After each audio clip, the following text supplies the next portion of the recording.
Hey everyone, welcome back to the GameSpot stage here at E3 2017. Joining myself and Dave is Justin. You're here to talk about Skull and Bones. It's Absolutely. a surprise at Ubisoft's press conference. Oh, that's great. I mean, we worked on the game, in total secrecy, and it's just such a relief to be able to share the game with the world, get people excited about being a pirate in the Indian Ocean during the golden age of piracy. Ironic that the game that involves pirate ships is one of the ones that had the fewest leaks. Yeah, I mean, yeah, we stayed sturdy, stayed strong. So what I think was really cool is that the pirate section, Can we start over? I completely lost it. I'm so sorry. That's all right. Can I keep my joke? You can, and we'll laugh again.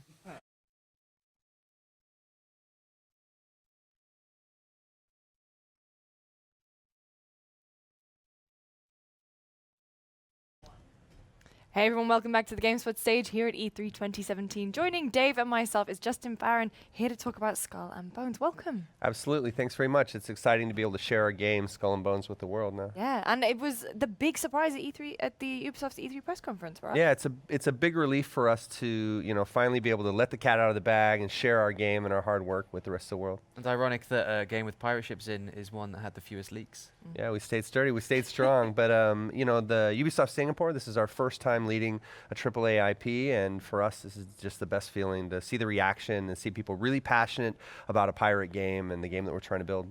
I mean, so obviously the naval warfare was a huge part of Assassin's Creed 4 Black Flag, and is that where Skull and Bones came from? That it was kind of like you guys saw how much the community really loved that aspect of the game and decided, yeah, let's make this a full thing. Well, I think this is the game we always wanted to make. Being a pirate is a very base fantasy. It's something all of us want to do as kids. And then you add that to the like you said, the legacy of working on both the AC missions in Assassin's Creed 3 and the open naval content and missions in Assassin's Creed 4 Black Flag. And the water technology we've developed at Ubisoft Singapore, as well as the competencies we've developed with Ghost Recon Phantoms, the online shooter. So Skull and Bones is an online service. We want to combine our skills and really make the best pirate game that's ever been made.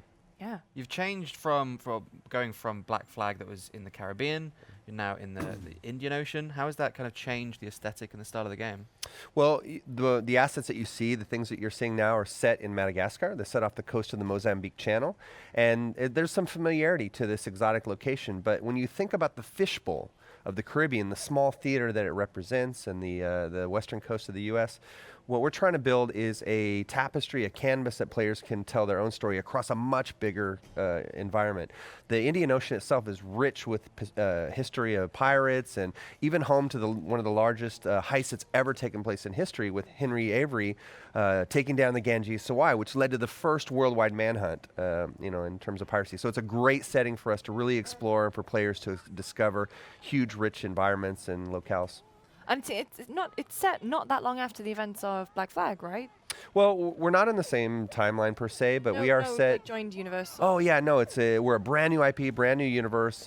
We start, in the early 1700s, and our goal is to really allow the players to understand the historical setting and then start to tell their own stories along with the world that unfolds in front of them. So in terms of that historical setting, the thing I always love about Ubisoft games is how committed you are to researching that. So absolutely. What's the process been like researching pirates? It's been a lot of fun. Yeah, I mean, I'm so glad I'm making a game about pirates instead of something like masonry or something that I have zero interest in. And being able to research the locations, where it took place, the acts, the factions, the influence. And it's amazing living in Ubisoft Singapore, or in Singapore. It's a country that's surrounded by water. It's an island.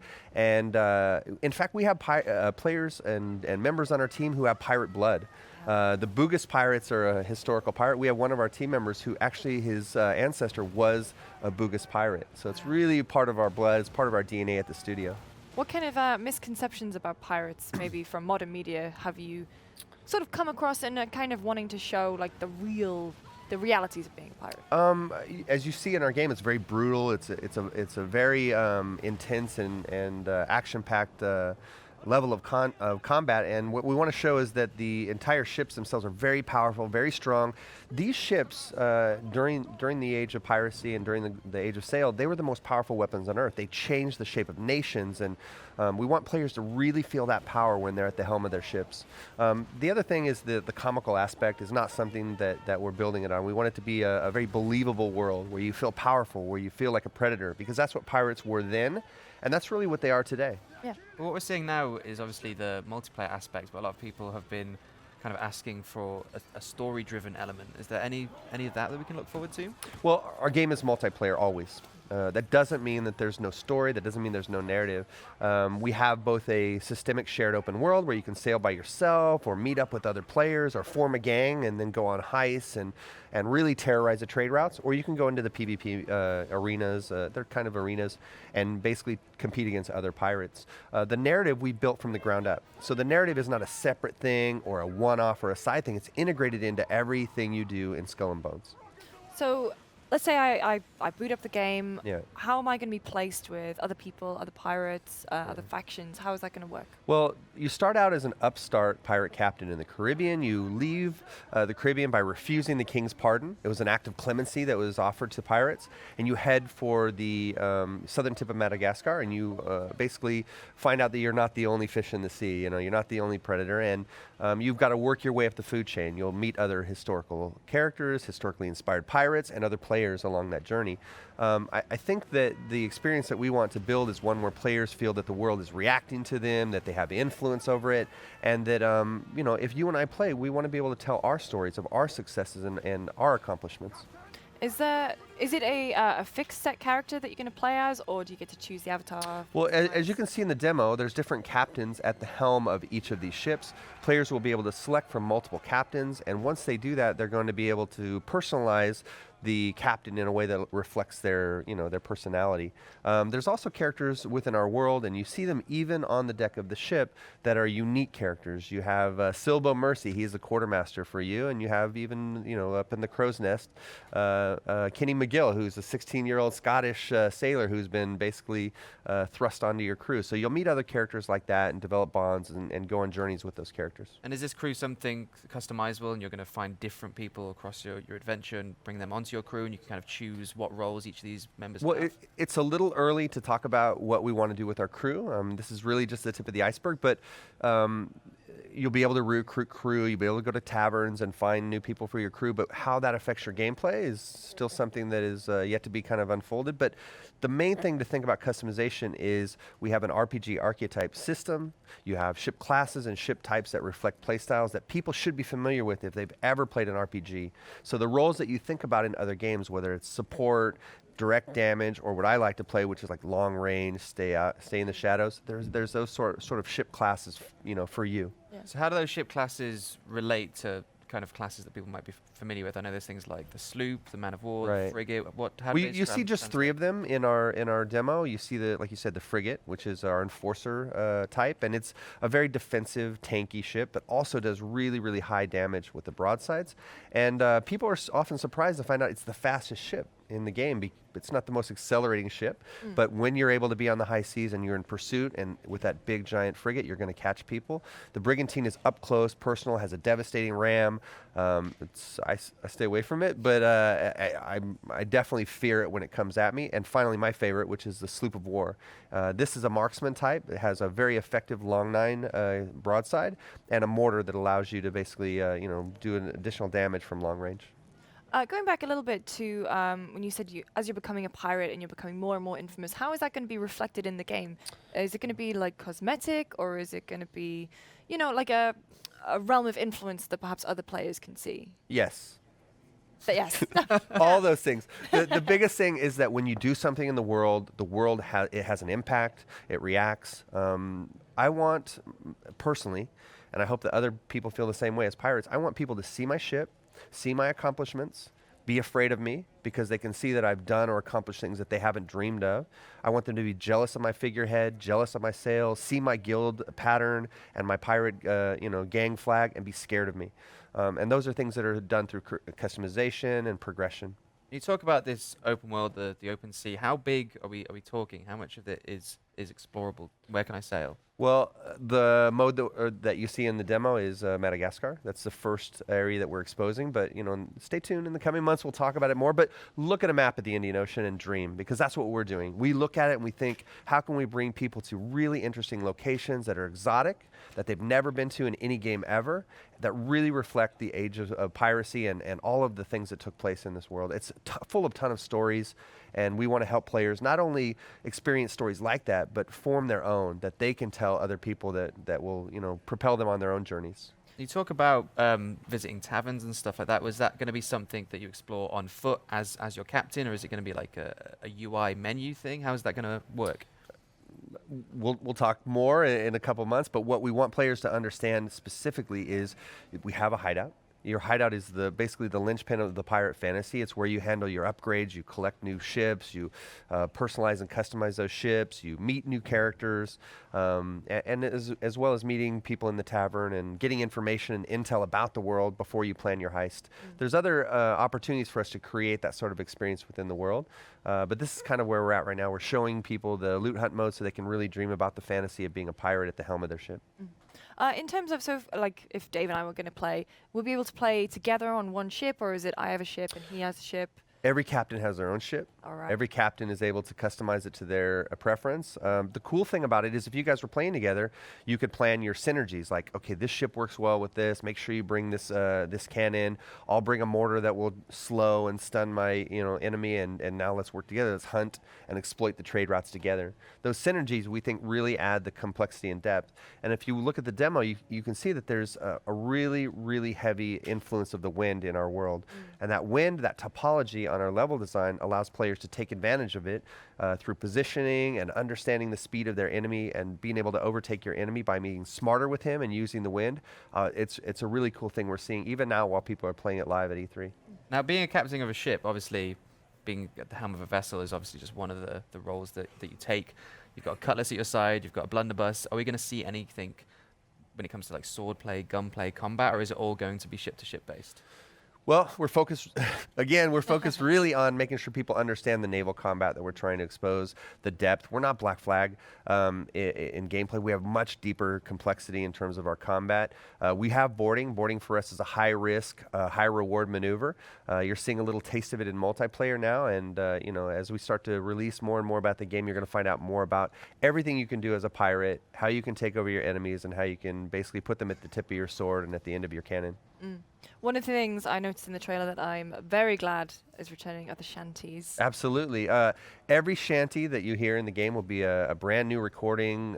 We have really an amazing tone, amazing feeling. The ambience, you have, I think, 3 shanties that you can hear in all of our assets now, of the new ones, as well as ones that will unfold specifically about the Indian Ocean and such. So we're really excited. Everybody loves shanties, and we were really proud to be able to bring it back to Skull and Bones. When it comes, sorry, go on. I was going to say, were they shanties that you've researched and actually were sung at the time, or have you kind of modified and added a couple of your own in? Well, the shanties were primarily work songs. They were designed to allow the crew to have a proper cadence, let them know what type of work needed to be done, and to really invigorate the crew while they were doing their work. And that's what they are in our game.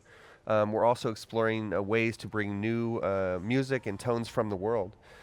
People should feel as if they're not listening to a soundtrack that's outside the world, but that the world is speaking to them, and shanties are a critical part of that unification between the captain, the quartermaster, and the crew. So when it comes to multiplayer, are you going to be doing anything similar to For Honor, where you gain control of areas, there's seasons involved, and the world kind of adapts to who's winning? Yeah, seasons are a key part in Skull and Bones of our progression to become the ultimate pirate kingpin. You compete against other pirates, and part of that is being able to have the right gang, defeat your enemies, and really master the trade routes against your competitors. So as you grow and you customize your ship even further, are they purely cosmetic upgrades, or are they like... So if there, for example, is someone who's super good at the game, gets all the top tier upgrades, what can newer players maybe do to combat that? Or are they, due to the matchmaking, maybe not put in the same... Well, I mean, we will have matchmaking so that you have the best time possible, but our PvP is horizontal, and the progression is based on choice and your skill. I don't want players to play, and I don't think anybody wants to play a game where they're outgunned just because someone played longer than them. And we want it to be something where over time you develop the right ship, the right configuration, the right customization for how you want to play and your play style. But it's not a vertical race. In our, our shared systemic world, of course, we're going to push you through a progression that allows you to meet new challenges and always have something in front of you that's tougher and tougher. And against other players, we're going to make sure it's fair. Now, when obviously Pirates, they had a lot of loot on board if they've been doing their job right, and you mentioned having a hideout. Is there going to be like a risk system if your ship's big and full and you need to get to your hideout to stow away your loot or hide it somewhere? Is it possible for your ship to be sunk and lose all your hard-earned gold? Okay, so piracy is risk versus reward. And in our world, it's the same thing. So there will be opportunities for you to sail with very little risk. But the reward is not going to be the same as if you went into a very dangerous waters where there's other pirates who can sink you and take your loot. And that's the experience we want. We want people to be, just that feeling. Even now when we're playing the game, if you've got your hull full of loot and your hold, even in the mode or whether it's in the hunting grounds when we're playing it, that feeling of at any given moment somebody could find me, put me in their sights and sink me and take my stuff is really, really overwhelming. And I'm not the best player. I think I'm good.